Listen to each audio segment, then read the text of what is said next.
Сәлеметсіз, эфирда Татарстанның көньяк көнчыгыш хәбәрләре, студияда Резида Шамсуллина. Бүгінгі программада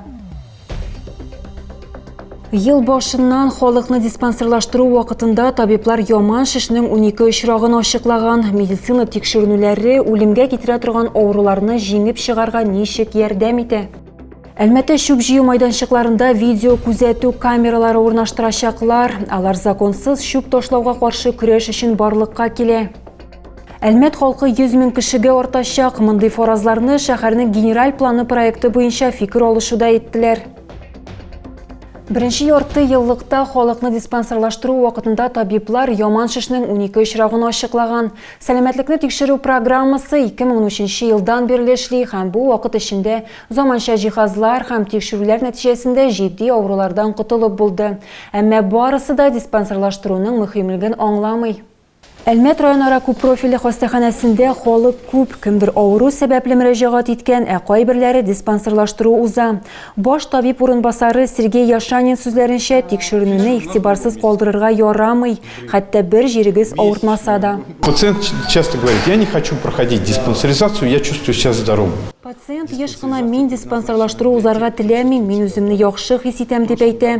Диспансерлаштыру үзләрен сәламәт хис итүчеләр өчен каралган. Узган ел үзләрен сәламәт хис иткән 36 кешедә яман шиш таптык. Мин расланган очраклар турында әйтәм.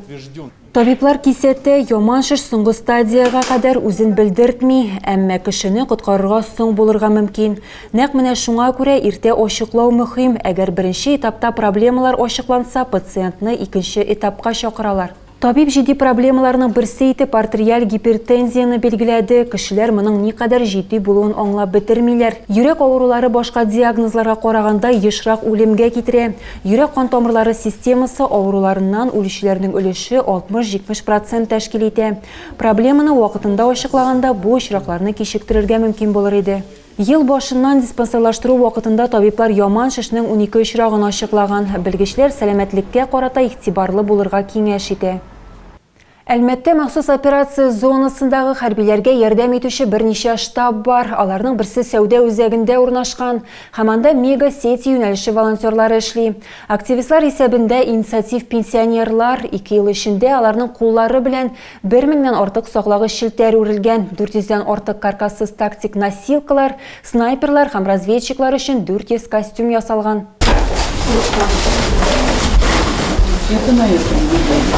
Ачылганнан бирле штаб бер көндә буш тормый. Саклагыч шелтәрләре үрү юнәлешенә гуманитар йөк җыю һәм җибәрү өстәле. Шлем эченнән киелә торган башлыклар үрә башлыйлар, эчке киемнәр тегәләр. Шәһәр халкы азык-төлек, гигиена әйберләре һәм башка бик күп кирәк-яраклар китерә. Потому что уже видите, здесь вот стоят пакеты, коробки. Күрәсезме, монда пакетлар, тартмалар тора, битараф булмаган халык урын җир әйберләре, эчке киемнәр китерә. Уйык башлар, кремнар, барысында сана бетереп булмый.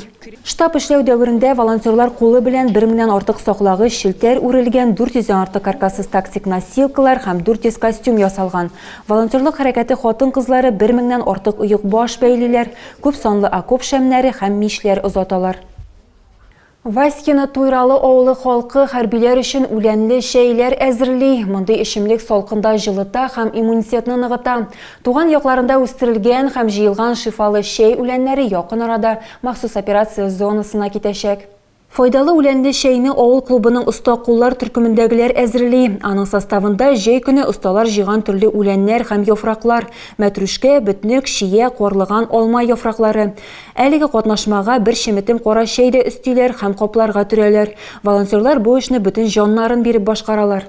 Васькина Туйралы авылының битараф булмаган халкы үзебезнекеләрне ташламыйбыз акциясы башыннан ук хәрбиләргә актив ярдәм итәләр. Барысы да изге эштә катнашырга һәм махсус хәрби операциядә катнашучы егетләргә ярдәм итәргә тырыша. Авыл халкы тырышлыгы белән 500 кап чәй әзерләнгән инде. Шифалы үләннәрдән торган хуш исле чәй хәрбиләргә гуманитар йөк белән бергә җибәреләчәк. Әлмәт туган якны өйрәнү музее оешуына 30 ел. Аның фондларында 10 меңнән артык экспонат саклана. Алар арасында борынгы татар йортларының һәм шәһәрнең мәдәният эшлеклеләре фатирларының торгызылган интерьерлары да бар. Коллективның бәйрәм җыелышына авыл филиаллары вәкилләре дә килде.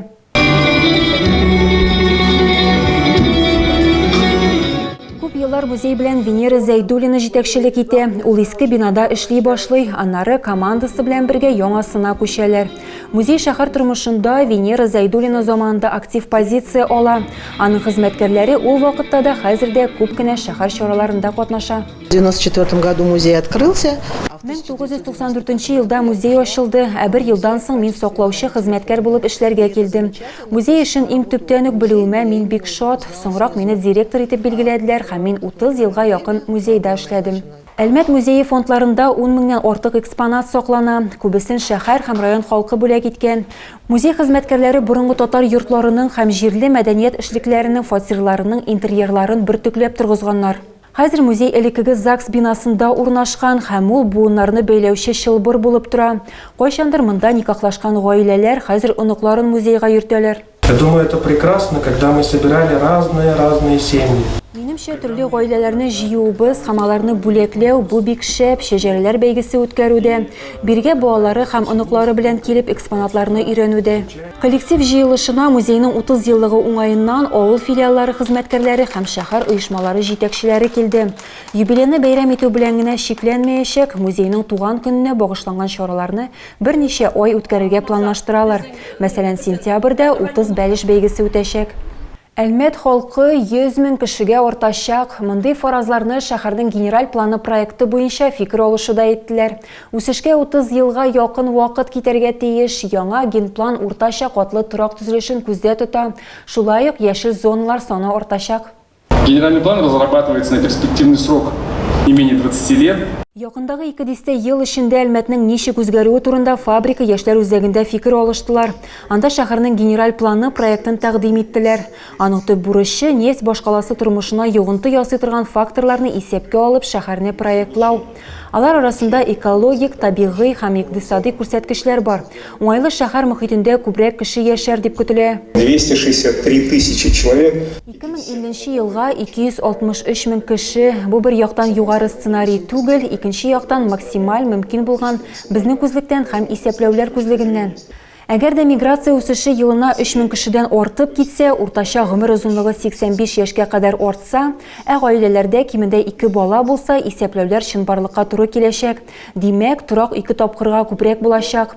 Бик йортлар төзү планлаштырылмый, шәһәрнең яңа генпланы уртача катлы төзелешне күздә тота. Яңа яшел зоналар барлыкка киләчәк. Кимергә тиешле күрсәткечләр дә бар. Бу бюджетта нефть керемнәре өлеше ул 2 тапкырга кыскарачак. Хәзер ул 60% тәшкил итә, киләчәктә 30-ны көтәләр. Моның өчен эшчәнлекнең башка төрләреннән кергән табыш артырга тиеш. Экспертлар сүзләренчә, бу җирле икътисадның тотрыклылыгын тәэмин итәчәк һәм районда тормышның уңайлылыгын һәм сыйфатын арттырачак. Хакимият Шевченко урамындагы гаражларны алырга кирәк дип саный. Бу максатлар өчен аерым проектлар эшләнә. Шул ук вакытта милекчеләргә компенсация түләнәчәк. Яңа генплан нигезендә урам юл шелтәрендә төп юнәлешләр төбәк әһәмиятендәге Шәле Баулы автомагистрален төзү, район урамнары шелтәрен, велосипед юлларын үстерү. Әлмәттә шөп җыю майданчыкларында видео күзәтү камералары урнаштырачаклар. Алар легаль булмаган шөп ташлауга каршы көрәш өчен барлыкка киләчәк. Сүз калдыкларны җиргә ташлау яки баклар янында калдыру очраклары турында бара. Хәзер экология һәм төзекләндерү департаменты бункер майданчыкларында өстәмә камералар урнаштыра башлады. Хукук бузучыларга штраф салыначак. Гражданнар өчен 5 мең сумга кадәр, вазифаи затларга 50 меңгә кадәр, юридик затлар өчен 1 миллион сумга кадәр. Шулай ук халык инспекторы кушымтасы аша әлмәтлеләр автотранспортның законсыз рәвештә шүпчәр ташлавы турында хәбәр итә һәм моның өчен акчалата бүләк ала алалар.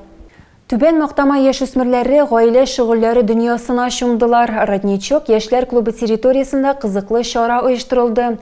Тәрбияләнүчеләр өчен тере һәм коры чәчәкләрдән бәйләмнәр ясау буенча мастер-класс үткәрелде.